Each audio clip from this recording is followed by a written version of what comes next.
सभी बंधुओं को नमस्कार। स्वागत है आपका गवर्नमेंट एग्जाम प्रिपरेशन चैनल में। जो विवाह, परिवार, जाति, लिंग की असमानता, धर्म और भाषाएं का हम लोग प्रश्नों का सीरीज कर रहे हैं घटना चक्र बुक से, ठीक है। उसका आज तीसरा पार्ट है और अंतिम पार्ट है।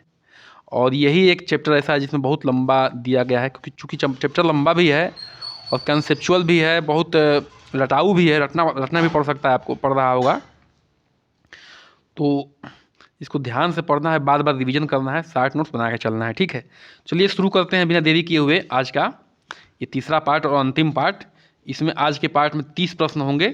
30 प्रश्नों को हम लोग धैर्य से करने वाले हैं और ध्यान से करने वाले। चलिए शुरू करते हैं आज का पहला प्रश्न।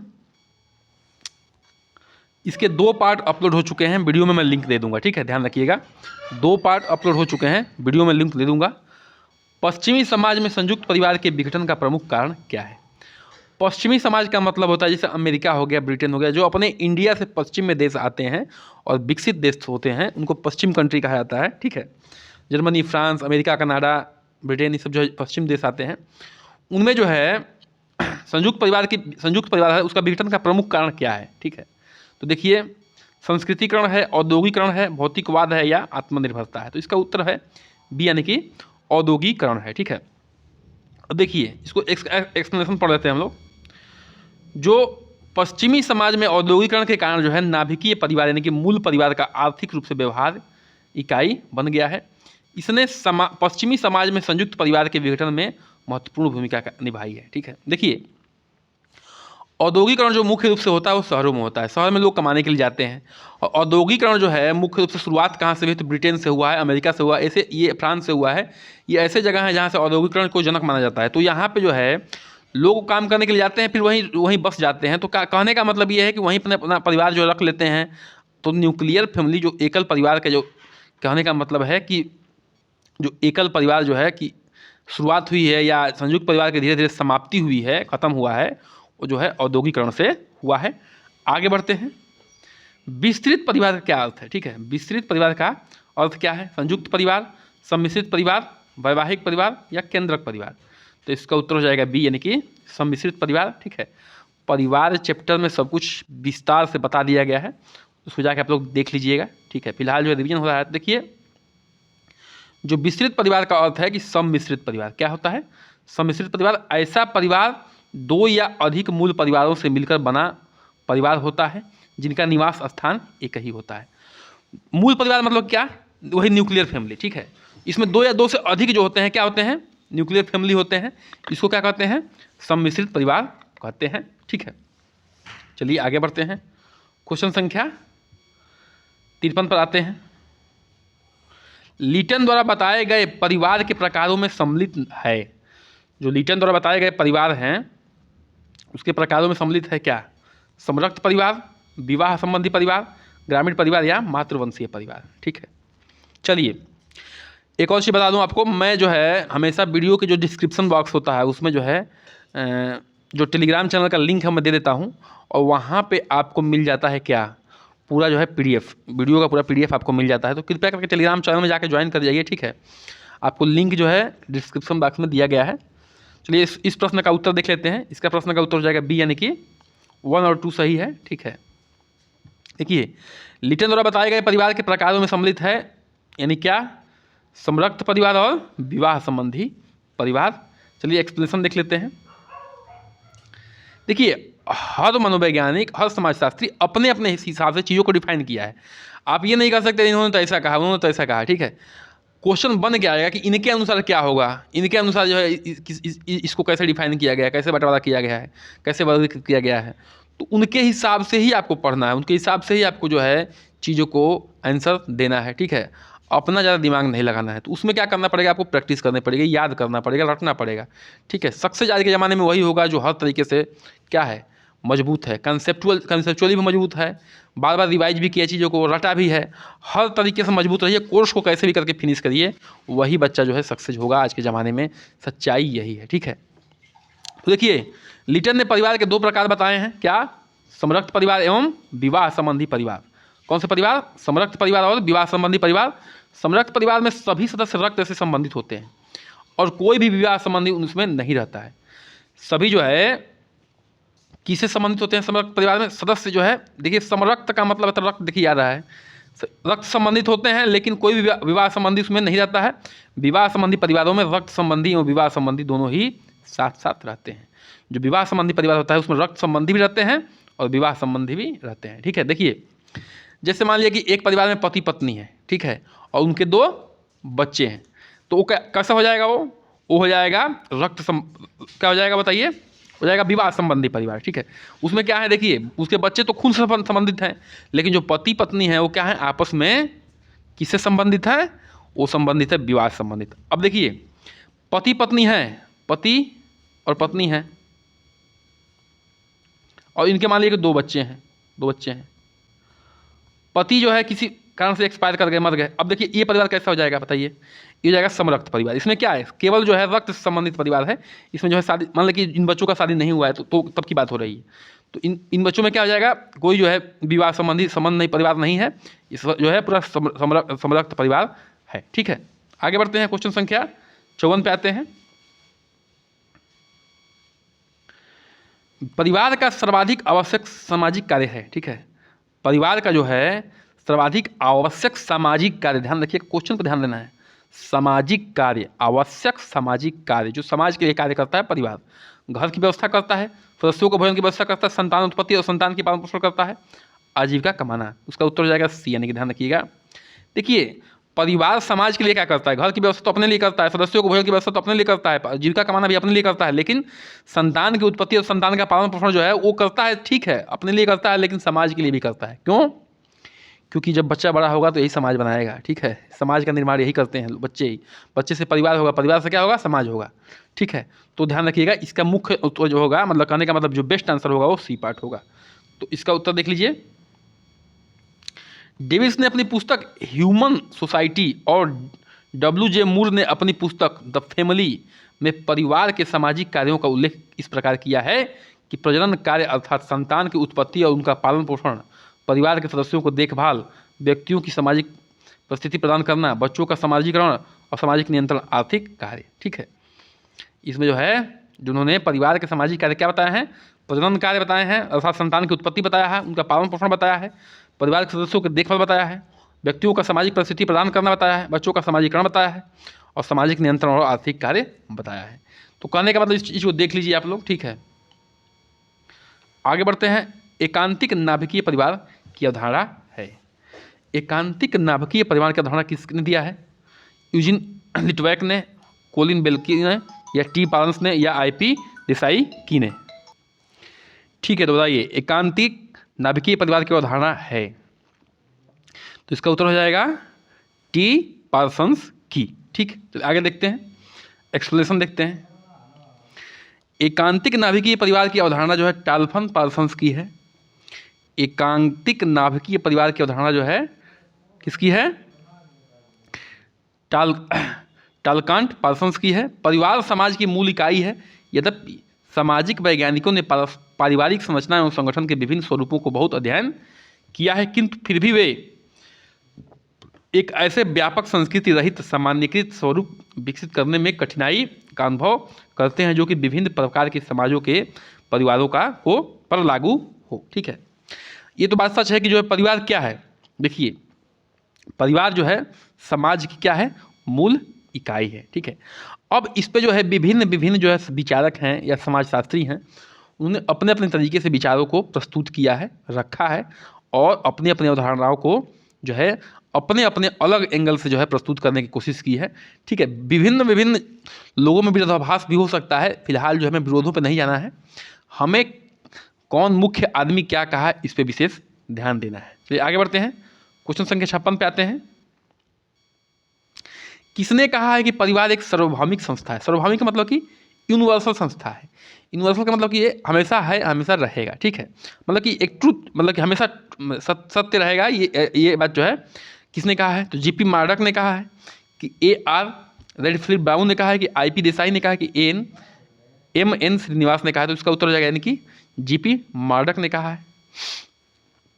देखिए GP मार्डक ने अपनी पुस्तक सोशल स्ट्रक्चर में 250 समाजों का अध्ययन किया। कितने समाजों का? सोशल स्ट्रक्चर अपनी पुस्तक लिखी है, उसमें 250 समाजों का अध्ययन किया और परिवारों को एक सार्वभौमिक संस्था माना और बताया कि परिवार समाज में परिवार का कोई न कोई रूप अवश्य हो पाया जाता है जिसमें कम से कम 2 व्यक्तियों में स्वीकृति यौन संबंध होता है। उन्होंने क्या किया कि 250 समाजों का अध्ययन किया पूरे विश्व स्तर पे और ये माना कि क्या माना कि कम से कम 2 लोगों के बीच में जो है यौन संबंध जरूर होता है, तभी जो है ये समाज आगे बढ़ रहा है और किसी न किसी रूप में परिवार का अस्तित्व होता है। इसीलिए उन्होंने क्या कहा कि परिवार एक सार्वभौमिक संस्था है। आगे बढ़ते हैं, क्वेश्चन संख्या 57 पे आते हैं।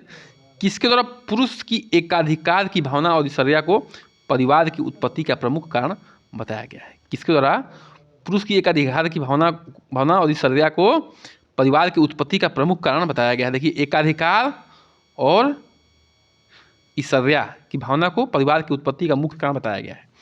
तो वेस्टरमार्क द्वारा, ब्रिटफाल्ट द्वारा या मार्गन द्वारा, ये टाइलर द्वारा। तो इसका उत्तर हो जाएगा ए, यानी कि वेस्टरमार्क द्वारा। तो देखिए, वेस्टरमार्क ने अपनी पुस्तक मानव विवाह का इतिहास, हिस्ट्री ऑफ ह्यूमन मैरिज, देखिए बहुत इंपॉर्टेंट बुक है, याद कर लीजिएगा। मानव विवाह का इतिहास किसने लिखा है? तो वेस्टरमार्क साहब ने लिखा है, यानी कि हिस्ट्री ऑफ ह्यूमन मैरिज को वेस्टरमार्क साहब ने लिखा है।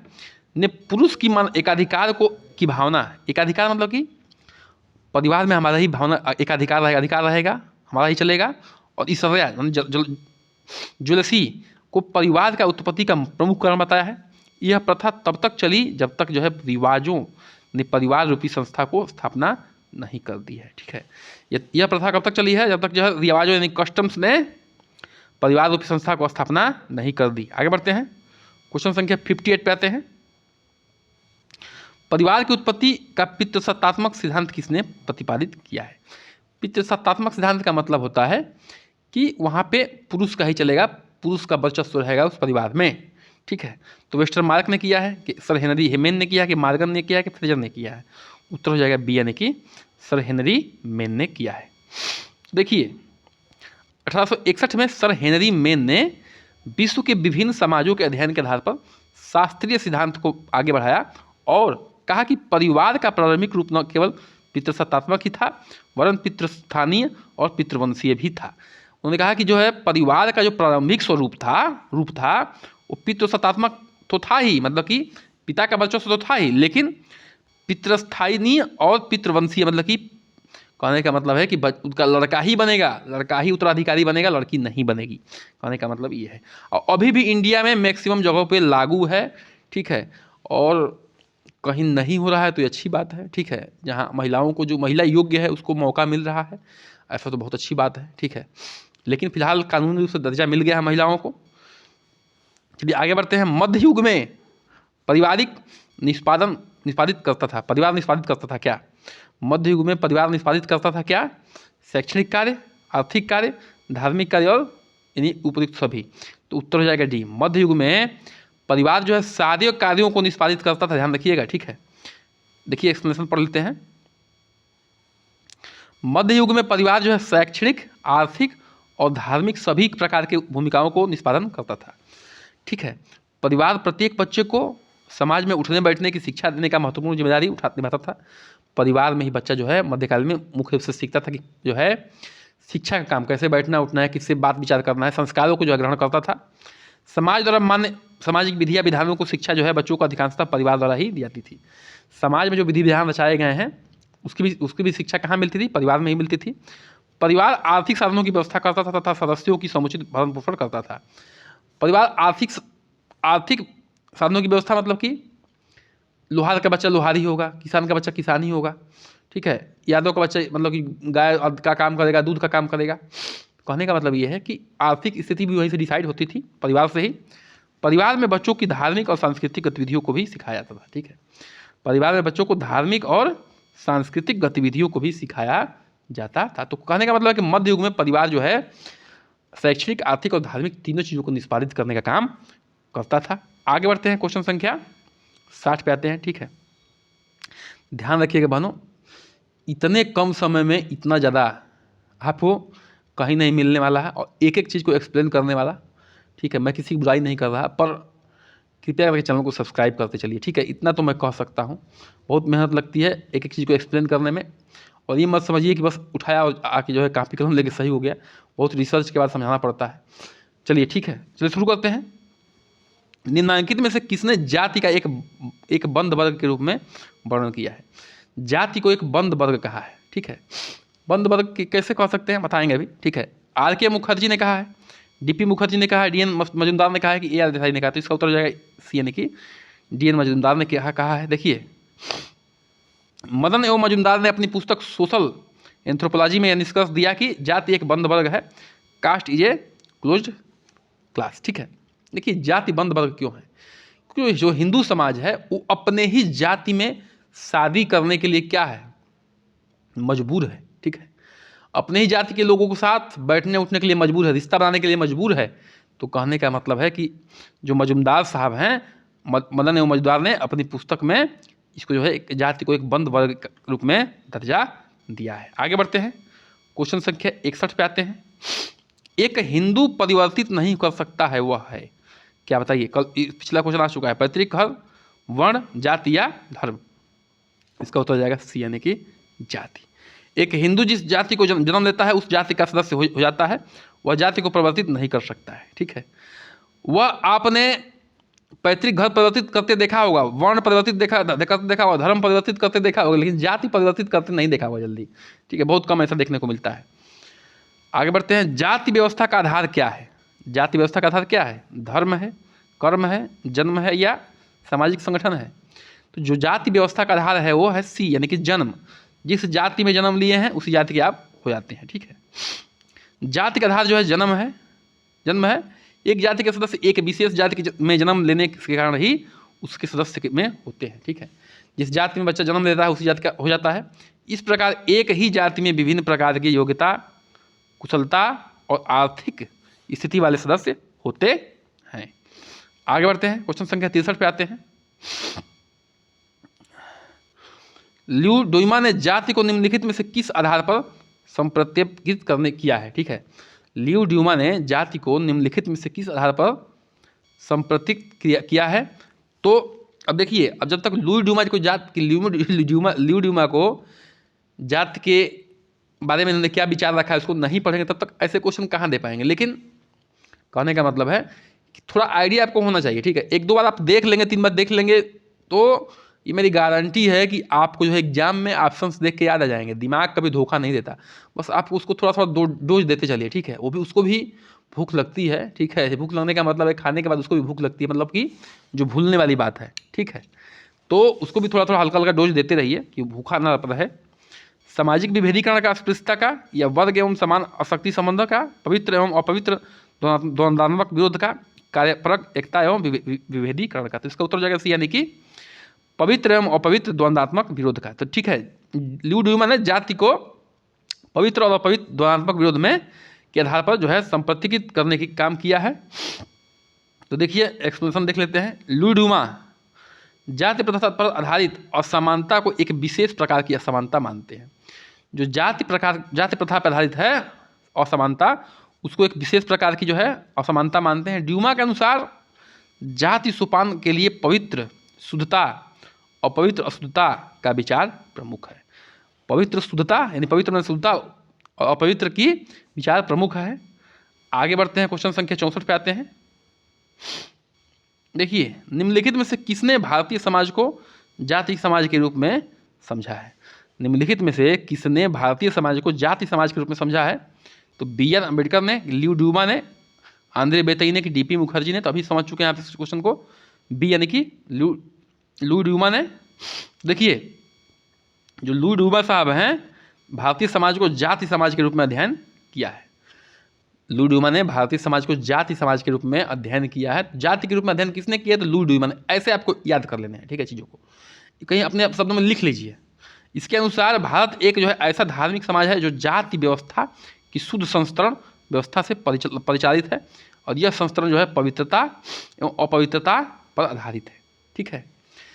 इन्होंने कहा है कि जाति में बटा हुआ है हिंदू समाज, भारत का समाज, और उस जाति में असमानता है, पवित्रता और अपवित्रता पर भी जो है ये समाज आधारित है। और ये बात सत्य है, सत्य आपको देखने को मिलता है खासतौर से गाँव में आजकल। निम्नलिखित में से कौन सा कथन जाति के लिए सही नहीं है? नहीं की बात हो रही, ध्यान रखिएगा। तो जाति व्यवस्था में भोजन पर प्रतिबंध पाए जाते हैं, सही बात है। सही नहीं है की बात हो रही है। जाति व्यवस्था पर जन्म पर आधारित होता है, सही बात है। जाति व्यवस्था में संस्करण पाया जाता है, सही बात है। जाति व्यवस्था में संस्करण नहीं पाया जाता है, ये गलत बात है। तो यही उत्तर सही हो जाएगा। तो जो है कहने का मतलब जो गलत होगा वही आपका उत्तर होगा, तो ये उत्तर डी हो जाएगा। तो देखिए एन.के. दत्त के अनुसार संपूर्ण जाति व्यवस्था के आधारित विशेषताओं इस प्रकार समझा गया है। जो संपूर्ण जाति प्रथा है आधार पे उसको इस प्रकार समझा गया है। देखिए कैसे, एक जाति के सदस्य अपनी ही जाति के बाहर विवाह नहीं कर सकते, ठीक है। उन्होंने बताने का काम किया है किसने, कि एन.के. दत्त साहब ने, ठीक है, कि जाति व्यवस्था के आधारभूत विशेषता क्या क्या है। तो पहली विशेषता बताया है कि एक जाति के सदस्य जो है अपनी जाति के बाहर विवाह नहीं कर सकता। एक जाति के सदस्यों पर दूसरी जाति के सदस्यों के साथ खान पान के संबंध रखने पर प्रतिबंध है। यद्यपि सभी जातियों के लिए प्रतिबंध समान प्रकृति के नहीं है। देखिए जैसे जो शूद्र वर्ग है वो किसी जाति में जाकर खा नहीं सकता, हालांकि ब्राह्मण क्षत्रिय में जाकर खा सकता है और नीचे वैश्य में जाकर खा सकता है, लेकिन और उसके नीचे शूद्र है उसमें नहीं खा सकता। तो कहने का मतलब जाति प्रतिबंध खान पान पे भी लगाया गया है यहाँ पे। अधिकांश जातियों के अपने निश्चित व्यवसाय होते हैं, बिल्कुल होते हैं, ये देखने को मिलता है। सभी जातियों में ऊंच नीच की संस्करण होता है, जिसमें ब्राह्मण को स्थिति सर्वोच्च मानी गई है। सभी जातियों में ऊंच नीच की भाव होती है, लेकिन इसमें जो है ब्राह्मण की स्थिति उच्च मानी गई है। व्यक्तियों को जाति जिसके जन्म से निर्धारित होता है, यदि उसे अपनी जाति के नियमों का उल्लंघन करने के कारण जाति से बहिष्कृत न कर दिया जाए, ठीक है। क्या होता है कि जो उसका जाति जो है जन्म से डिसाइड होता है, सबको पता है। अगर वो अपने कर्मों को सही से नहीं करता है तो क्या होता है, उसको जाति से बहिष्कृत कर दिया जाता है। इसलिए जो है अपने जो जातिगत कर्म है उसको करता रहता है। संपूर्ण जाति जो है व्यवस्था ब्राह्मणों की प्रतिष्ठा पर आधारित है। हिंदू व्यवस्था में संपूर्ण जाति जो है ब्राह्मणों के प्रतिष्ठा पर आधारित है, ठीक है। तो ये चीज़ देखने को मिला है। फिलहाल ऐसी चीज़ों को बहिष्कृत करना चाहिए जन्म के आधार पर। अब जो है कर्म के आधार पर होना चाहिए, ठीक है, कि जो जैसा कर्म करता है उसको वैसा जो है पद मिलना चाहिए, वैसा स्थान मिलना चाहिए, ठीक है। तो जन्म को छोड़िए, कर्म पे आइए, पुरानी गंदी चीज़ों को छोड़ना है, रीति रिवाजों को, अच्छी चीज़ों पे आना है, ठीक है। चलिए अगले क्वेश्चन पे आते हैं, नेक्स्ट प्रश्न पे, ठीक है। नेक्स्ट प्रश्न 66 है हमारा। चलिए जो प्रश्न नंबर 66 उसको देख लेते हैं। जाति व्यवस्था की रीढ़ की हड्डी है। अभी देख चुके हैं ऐसे प्रश्न को। अंतर्विवाह, व्यवस्था का निर्धारण जन्म से, अस्पृश्यता या सामाजिक स्थिति का निर्धारण। तो इसका उत्तर हो जाएगा बी, यानी कि व्यवस्था का निर्धारण जो है, जाति व्यवस्था का निर्धारण किससे होता है, जन्म से होता है। जिस जाति में जन्म लेता है उसी जाति का जो है बच्चा हो जाता है। चलिए इसका एक्सप्लेनेशन देख लेते हैं। जाति व्यवस्था का संभवतः जो है सबसे कठोर प्रतिबंध विवाह से संबंधित है। किसी भी व्यक्ति को अपनी जात तथा उपजाति के बाहर विवाह करने की अनुमति नहीं दी जाती है, ठीक है। वेस्टर्न मार्ग के अनुसार अंतर विवाह जो है जाति व्यवस्था का सार तत्व है। किसी भी व्यक्ति सदस्य द्वारा इस नियम का उल्लंघन करना एक गंभीर अपराध समझा जाता है। जो भारतीय समाज में इस पे जो है जाति के बाहर शादी करना कठोर प्रतिबंध लगाया गया है। पुराने मान्यताओं के हिसाब से आप कर सकते हैं, नए मान्यताओं के हिसाब से, क्योंकि जो है अब जो है देश किसी मतलब कि धर्म के नाम पे नहीं चलता है, कानून के नाम पे चलता है, तो संविधान के नाम पे चलता है। तो फिलहाल संविधान के हिसाब से तो आप कर सकते हैं, लेकिन फिलहाल जो है हम पुरानी रीति रिवाजों को पढ़ रहे हैं, विवाह में जो धार्मिक चीज़ें उसको पढ़ रहे हैं, तो वहाँ पे आपको मना किया गया है, ठीक है, कि आप जो है अपनी ही जाति में उपजाति में शादी कर सकते हैं। और जाति व्यवस्था का साथ तो है किसी सदस्य को जो है इस नियम का उल्लंघन करना एक गंभीर अपराध माना जाता है, ठीक, माना जाता था। आगे बढ़ते हैं, क्वेश्चन संख्या 67 पे आते हैं। चलिए देखते हैं, थोड़ा सा छोटा कर लेते हैं इसको, ठीक है। ये है, जाति एक ऐसी व्यवस्था है जिसके अंतर्गत एक समाज अनेक आत्मकेंद्रित एवं एक दूसरे के से पूर्णतः पृथक इकाइयों में विभाजित रहता है। जाति एक ऐसी व्यवस्था है जिसके अंतर्गत एक समाज जो है आत्मकेंद्रित एवं एक दूसरे से पृथक इकाइयों में विभाजित रहता है। जातियों में, इकाइयों मतलब जातियों में विभाजित रहता है। इन इकाइयों के बीच परस्पर संबंध ऊंच नीच के आधार पर सांस्कृतिक रूप से निर्धारित होते हैं। यह कथन किसका है, तो यानी कि ए स्केतकर का है, J.H. हट्टन का है, हेराल्ड गोल्ड का है या बेतई का है, तो इसका उत्तर जाएगा बी, यानी कि J.H. हट्टन साहब का है। बिल्कुल सही बात है, ठीक है। तो देख लेते हैं, J.H. हट्टन ने अपनी पुस्तक कास्ट इन इंडिया में लिखा है कि जाति एक ऐसी व्यवस्था है जिसके अंतर्गत समाज अनेक आत्म केंद्रित एवं एक दूसरे से पूर्णतः पृथक इकाइयों यानी कि जातियों में विभाजित रहता है। ठीक है, बिल्कुल सही बात है।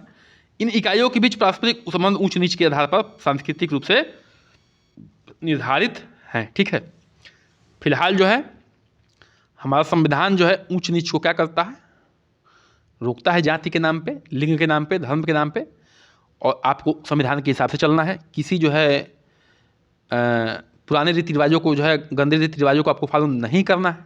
ठीक है, तो इस चीज़ को ध्यान रखना है आपको। और ये ऐसा मान्यताओं में है, पुरानी बुकों में लिखा हुआ है, इसलिए जो है ये जो हमारे समाजशास्त्री हैं, मनोवैज्ञानिक इस चीज़ को लिखते हैं। ठीक है, अपने से इन्होंने कुछ नहीं लिखा है, समाजों को जो है किया है, क्या किया है वो, मतलब कि बहुत ढंग से रिसर्च किया तब लिखा। और अभी भी गाँव में आपको ये चीज़ें देखने को मिल जाएंगी। ठीक है, चलिए आगे बढ़ते हैं। क्वेश्चन संख्या 68 पे आते हैं। निम्नलिखित में से कौन सा कारक भारत में जाति असमानता के उन्मूलन का कारण है? जाति असमानता के उन्मूलन का कारण विवाह बंधन, निरक्षरता, रूढ़िवादिता, शिक्षा, जाति प्रतिष्ठा की भावना। मतलब कि जो भारत में जाति असमानता है उसको खत्म करने का मुख्य कारण क्या है? तो भैया शिक्षा है। ठीक है, शिक्षा सब दवाओं का मर्ज है।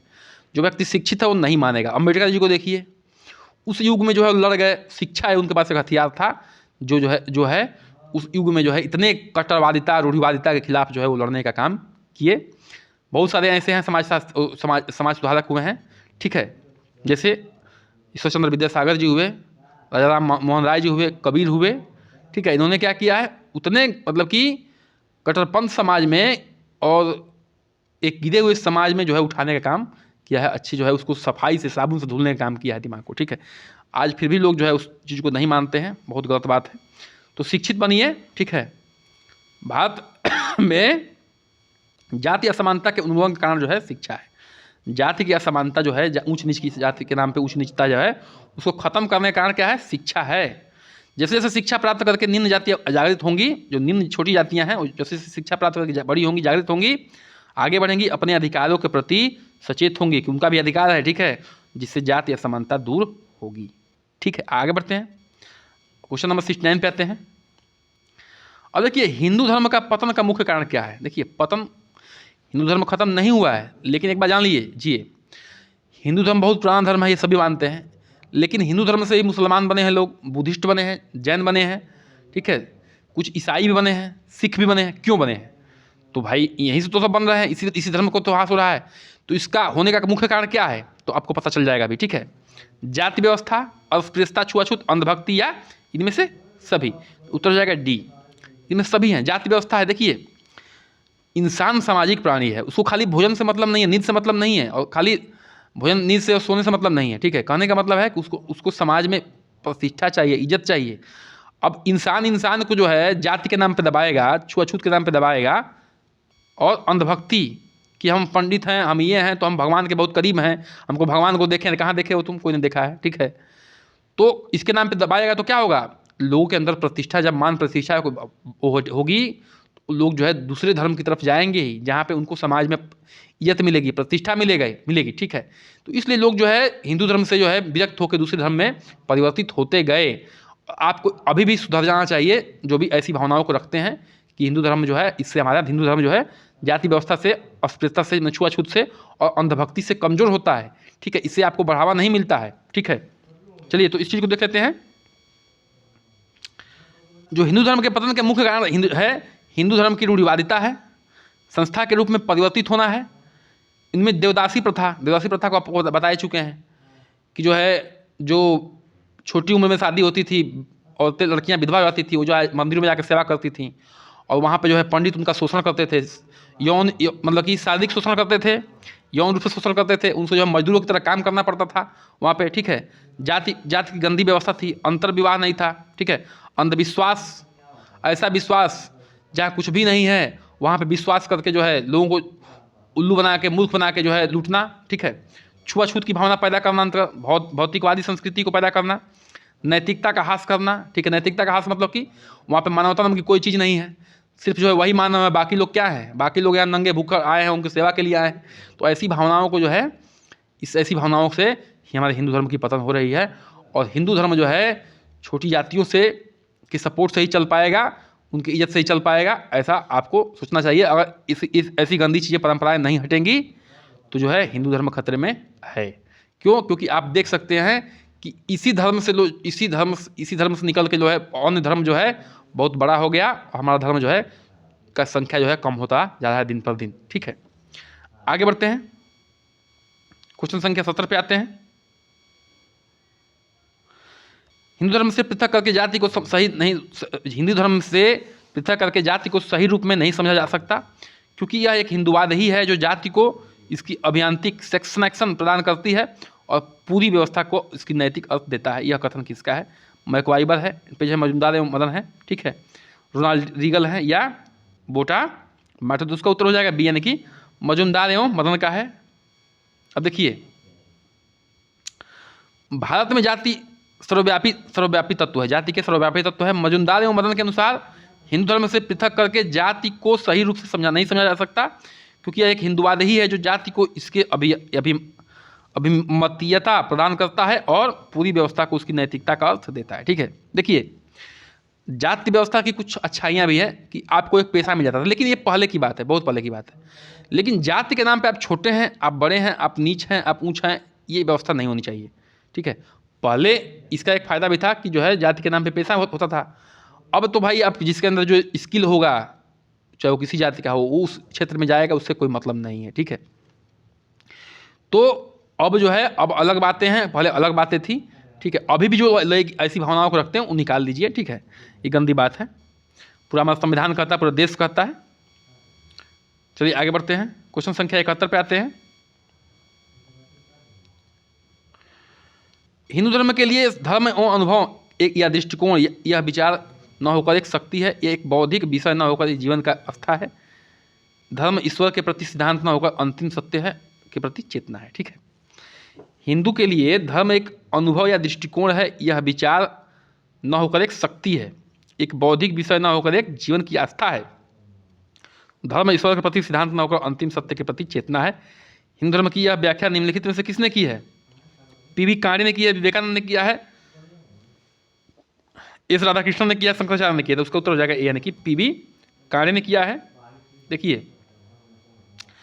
पी.वी. कांडे के अनुसार धर्म शब्द जो है शास्त्रकारों का अभिप्राय किसी ईश्वरीय मत अथवा संप्रदाय से नहीं है।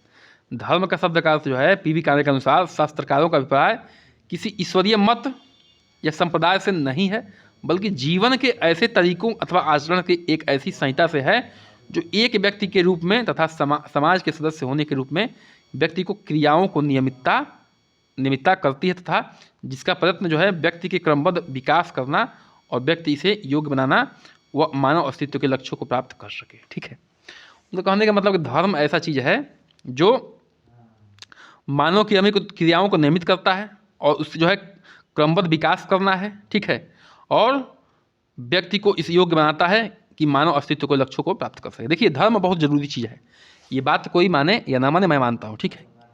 लेकिन धर्म मानवता के अंतर्गत होना चाहिए, मानवता के खिलाफ धर्म नहीं होना चाहिए, ठीक है। धर्म में क्या है कि धर्म आपको सिखाता है जीने का तरीका, रहन सहन का तरीका, बड़ों को इज्जत करना, सम्मान करना, ठीक है। एक ऐसी आस्था जो आपको प्रकृति के करीब लाती है, जीवों के करीब लाती है। अगर मानवता के खिलाफ है, ठीक है, जीवों के हत्या को साथ देता है, तो ये धर्म जो है धर्म नहीं है, चाहे कोई भी धर्म हो, ठीक है। तो ऐसे लोगों में, ऐसे चीज़ों में भेद करना, ऐसे चीज़ों को समझ पाना, ये कब संभव होगा? जब आप एक शिक्षित होंगे और जागरूक होंगे, ठीक है। हर चीज़ों को जो है आँख खोल के पढ़ेंगे, चेतन मन से पढ़ेंगे और प्रेजेंस ऑफ माइंड से, अंधभक्ति से नहीं कि ये बाबा कह दिए, ये मौलवी साहब कह दिए, ये वो कह दिए तो एकदम सत्य है, ऐसा नहीं है, ठीक है। कई चीज़ों को मिलाइए, क्योंकि अनेक धर्मगुरुओं को देखा गया है कि उनमें ही विरोधाभास है, ठीक है। उनमें ही विरोधाभास है तो वो दुनिया को क्या रास्ता दिखाएंगे? कहने का मतलब ये है, उनकी ही बातों में विरोधाभास रहता है। तो आप चीज़ों को समझिए और जो है अपने जीवन को सरल बनाइए, ठीक है। चलिए आगे बढ़ते हैं, 72 पे आते हैं, क्वेश्चन नंबर 72 पे आते हैं। धर्म केवल सुनने अथवा मान के लिए चीज़ नहीं है। जब समस्त मन प्राण विश्वास एक हो जाए तब हम उसे धर्म कहते हैं। धर्म केवल सुनने अथवा मान लेने की चीज़ नहीं है। जब समस्त मन प्राण विश्वास एक हो जाए तब उसे धर्म कहते हैं। यह कथन किसका है? तो डॉक्टर राधाकृष्णन का है, स्वामी विवेकानंद का है, मैक्स मुलर का है, या पी वी कारे का है। तो ये उत्तर जाएगा, ये 20 यानी कि स्वामी विवेकानंद जी का है। ठीक है, मन प्राण और विश्वास जब एक हो जाए, उनमें विभेद न रहे, ठीक है, तो जो है उसे धर्म कहते हैं। देखिए, स्वामी विवेकानंद ने हिंदू धर्म को की प्रकृति को अधिक स्पष्ट करते हुए कहा है कि धर्म केवल सुन लेने या मान लेने की चीज़ नहीं है। ठीक है, देखिए, बहुत ही प्रैक्टिकल और बहुत ही ज्ञानवान क्या थे, विचारक थे हमारे विवेकानंद जी। ठीक है, इनके बारे में पढ़ेंगे, एकदम बहुत ही अच्छी तरीके से जो है इन दोनों धर्म को सुधारने की कोशिश की है, पूरी गंदगियों को साफ करने की कोशिश की है और हिंदू धर्म को जो है एक अच्छे रास्ते पर लाने की कोशिश की है। ठीक है, ये ध्यान रखिएगा। बल्कि जब समस्त मन प्राण विश्वास के साथ एक हो जाए तो इसे हम धर्म कहते हैं। ठीक है, ऐसे लोग जो है सिर्फ पूजा पाठ करना, मंदिर जाना और दिखावा करना, ढोंग करना, इस सब पे जो है धर्म को नहीं मानते हैं। उन्होंने ऐसी चीज़ों को माना है कि आप मानव हैं, मानवता को ध्यान रखिए। ठीक है, गरीबों की सेवा करिए, शिक्षित बनिए, देश को आगे बढ़ाइए और हर चीज़ से प्रेम करिए। ठीक है, लोगों में, समाज में बैर करने वाली भावना की बात मत करिए। तो ऐसे चीज़ों को इन लोगों ने सपोर्ट किया है और यही असली रूप में धर्म है। ठीक है, यही असली रूप में धर्म है। कोई इसमें जो है कहते हैं अंधभक्ति नहीं है और दिखावा नहीं है। आगे बढ़ते हैं, क्वेश्चन संख्या 73 पे आते हैं। धर्म आध्यात्मिक शक्ति में विश्वास है, यह किसने कहा है? धर्म जो है आध्यात्मिक शक्ति में विश्वास है, यह किसने कहा है? फ्रेजर ने, ई.बी. टायलर ने, या दुर्खिम ने, या बेवरा? उत्तर जाएगा बी, यानी कि ई.बी. टायलर ने। मानवशास्त्री ई.बी. टायलर ने धर्म को परिभाषित करते हुए कहा है कि अलौकिक सत्ता में विश्वास ही धर्म है। अलौकिक मतलब कि जो इस लोक में नहीं है। ठीक है, जो इस लोक में नहीं है उस चीज़ को ही मानना क्या है? धर्म है। ठीक है, देखिए, अब हम कोई उस पर नहीं जाएगा, मतलब कोई किसी भावनाओं को ठेस न पहुँचे। कोई भी जो है भगवान को नहीं देखा है, कोई अल्लाह को नहीं देखा है, कोई भी ईश्वर को नहीं देखा है। कहने का मतलब है कि हम एक ऐसी शक्ति में विश्वास करते हैं जो इस लोक में नहीं है, जो इस दुनिया में नहीं है। उसी को क्या कहते हैं बताइए? धर्म कहते हैं। उसी शक्ति पर विश्वास जो है धर्म कहलाता है। तो इस चीज़ को आप लोग ध्यान में रखिएगा। ये हम नहीं कह रहे हैं, ये हमारे समाजशास्त्री कहते हैं, ई.बी. टायलर साहब कह रहे हैं। और कहीं ना कहीं ये सच भी है। ये लोग इतने छोटे मोटे आदमी मत समझिए। इनके विचार, इनके सोचने की शक्ति, इन समाजशास्त्रियों की, चाहे मनोवैज्ञानिकों की, दार्शनिकों की, जो भी कहिए, हम लोगों से बहुत ऊपर है। ठीक है, और बहुत मेहनती लोग होते हैं। जीवन के महत्वपूर्ण अंग जो है इन खोजों में लगा देते हैं, तब जाके ये बुक में आते हैं। टायलर ने अपने धर्म की व्याख्या किस दृष्टिकोण से की है? टायलर ने धर्म की व्याख्या किस दृष्टिकोण से की है? प्रकार्यात्मक से, तात्विक से, ऐतिहासिक से, या सामाजिक से? तो उसको उत्तर जाएगा बी, यानी कि तात्विक से। टायलर द्वारा की गई धर्म की व्याख्या तात्विक दृष्टिकोण को प्रस्तुत करती है। टायलर द्वारा की गई धर्म की व्याख्या जो है तात्विक दृष्टिकोण को प्रस्तुत करती है। टायलर के अनुसार धर्म देवी देवताओं तथा अन्य अधिमानवीय प्राणियों जैसे पूर्व यथा आत्माओं के प्रति विश्वास अथवा इनमें जो है संबंधित कर्मकांड है। ठीक है, टायलर के अनुसार धर्म देवी देवताओं तथा अन्य सभी मानवीय प्राणियों जैसे पूर्वज अथवा आत्माओं के प्रति विश्वास, इनसे संबंधित कर्मकांड है। ठीक है, इसको जो है ध्यान से पढ़ लीजिएगा। सबके अनुसार अलग अलग चीज़ें हैं भैया, इसलिए कहता हूँ बार बार इसको कई बार देख लीजिएगा, रिवाइज जरूर करिएगा, थोड़ा सा नोट्स बना लीजिएगा। ठीक है, इस बात पर ध्यान रखिएगा। आगे बढ़ते हैं, क्वेश्चन संख्या 75 पे आते हैं। देखिए, ई.बी. टायलर ने की दृष्टि से निम्नांकित में से कौन जो है धर्म का सबसे पुराना स्वरूप था? तो प्रकृतिवाद, जीवित सत्तात्मक, एक सत्तात्मक, या एकेश्वरवाद? तो उत्तर जाएगा बी, यानी कि जीवित सत्तात्मक जो है धर्म का सबसे पुराना स्वरूप था। देखिए, ई.बी. टायलर जो हैं प्रिमिटिव कल्चर में धर्म की उत्पत्ति के विषय में स्पष्ट अपने दृष्टिकोण प्रस्तुत किया है। धर्म की सिद्धांत यानी कि आत्मावाद के सिद्धांत के रूप में जाना जाता है। उनका धर्म का सिद्धांत किसके रूप में जानते हैं? आत्मावाद के रूप में जानते हैं। इसके सिद्धांत के अनुसार धर्म आत्मा की धारणा से उत्पन्न हुआ है। धर्म किसकी धारणा से उत्पन्न हुआ है? आत्मा की धारणा से उत्पन्न हुआ है, क्योंकि प्रत्येक के बाद आत्मा का देहांतरण होता है और सोने के समय यह स्वतंत्र आत्माएं शरीर से आत्मा से संपर्क स्थापित करती हैं। ठीक है, इनका कहने का मतलब है कि इनके सिद्धांत के अनुसार धर्म जो है आत्मा के धारणा से उत्पन्न हुआ है और मृत्यु के बाद आत्मा जो है दूसरी देह को धारण करता है। ठीक है, और सोने के समय स्वतंत्र आत्माएं शरीर आत्मा से संपर्क स्थापित करती हैं। ठीक है, और सोते समय जो है आत्माएं इनकी निकल जाती है, शरीर से स्थापित करती है संपर्क। कहने का मतलब है कि इन्होंने अपने हिसाब से जो है धर्म को परिभाषित करने की कोशिश की है। अब देखिए, ये अपने हिसाब से नहीं किए, उस समय की जो लोगों की सोच रही होगी, रिसर्च के बाद इन्होंने इस चीज़ को पाया होगा तो इस चीज़ को लिख दिया है। ठीक है, कहने का मतलब ये है। क्वेश्चन संख्या 76 पे आते हैं। जब समाज में लिंग के आधार पर स्त्री और पुरुषों में भेदभाव किया जाता है तब इसे कहते हैं। जब समाज में लिंग के आधार पर स्त्री और पुरुषों में भेदभाव करते हैं तो इसे क्या कहते हैं बताइए? लैंगिक दुर्व्यवहार, लैंगिक दुराचरण, लैंगिक असमानता या लैंगिक विकार? उसका उत्तर जाएगा सी यानी कि लैंगिक असमानता। जब समाज में लिंग के आधार पर स्त्री और पुरुषों में भेदभाव किया जाता है तो उसे लैंगिक असमानता कहते हैं। इस चीज़ को ध्यान रखिएगा। लैंगिक असमानता जो है स्त्री और पुरुष के नाम पे भेदभाव जब किया जाए तो उसे लैंगिक असमानता कहते हैं। मतलब लिंग के नाम पे असमानता, समझ जाइए। लैंगिक असमानता शब्द का उपयोग किन अर्थों में किया जाता है? जैविक रूपों में या सामाजिक रूपों में, या ये भी दोनों, या इनमें से कोई नहीं? तो इसका उत्तर हो जाएगा सी यानी कि जैविक रूप में भी, मतलब कि स्त्री हो को पुरुष हो। ठीक है, और सामाजिक रूप में भी। ठीक है, तो लैंगिक असमानता शब्द का उपयोग जो है जैविक और सामाजिक दोनों रूपों में किया जाता है। आगे बढ़ते हैं। आसान प्रश्न है, समझ में आ रहा होगा। ठीक है, ज़्यादा एक्सप्लेन करने की जरूरत नहीं है। भाषा के आधार पर बनने वाली पहला राज्य कौन सा है? भाषा के आधार पर बनने वाला पहला राज्य कौन सा है? तमिलनाडु है, महाराष्ट्र है, गुजरात है, आंध्र प्रदेश है। तो भाषा वाला जो है, कहने का मतलब लेक्चर जो है आप देख लीजिएगा, बहुत ही बढ़िया तरीके से बताया गया। जितने भी प्रश्न पूछे गए हैं, जिस एंगल से पूछे गए हैं, सब कुछ जो है उसमें डाल दिया गया है, बता दिया गया है। ठीक है, तो आपको एक्स्ट्रा बताने की जरूरत नहीं है, जान लीजिए। ये बहुत आसान प्रश्न है उस हिसाब से। तो डी यानी कि आंध्र प्रदेश। भाषा के आधार पर जो है बनने वाला पहला राज्य जो है आंध्र प्रदेश है, जिसका निर्माण जो है 1953 में हुआ था। आगे बढ़ते हैं क्वेश्चन संख्या 79 पे। पाली भाषा का प्रयोग किस धर्म के लोग द्वारा किया जाता है? पाली भाषा का प्रयोग जो है किस धर्म के लोगों द्वारा किया जाता है? तो जैन धर्म द्वारा, बौद्ध धर्म द्वारा, या हिंदू धर्म द्वारा, या ईसाई धर्म द्वारा? इसका उत्तर हो जाएगा बी यानी कि बौद्ध धर्म द्वारा। बुद्ध जी भी पाली भाषा में ही अपने जो है उपदेश को देते थे। ठीक है, तो पाली भाषा में का प्रयोग जो है बौद्ध धर्म के लोगों द्वारा किया जाता है। कृपया करके बहनों चैनल को सब्सक्राइब कर दीजिए, लाइक करिए, शेयर करिए। ठीक है, कमेंट करके बताइए कि सेशन आपको कैसा लग रहा है। दक्षिण भारत में बोली जाने वाली कौन प्रमुख भाषा है? इसमें से भाषाओं में से सबसे प्रमुख भाषा दक्षिण भारत में कौन बोली जाती है? हिंदी बोली जाती है, अंग्रेजी, पहाड़ी, कन्नड़। तो उसका उत्तर हो जाएगा डी यानी कन्नड़। कन्नड़ जो है मुख्य रूप से दक्षिण भारत में बोली जाती है। ठीक है, उसका उत्तर हो जाएगा। तो इसी के साथ चैनल को कर दीजिए सब्सक्राइब, लाइक, शेयर, कमेंट। बताइए सेशन कैसा लग रहा है, बन रही है हमारे साथ। नमस्कार, जय हिंद। ठीक है।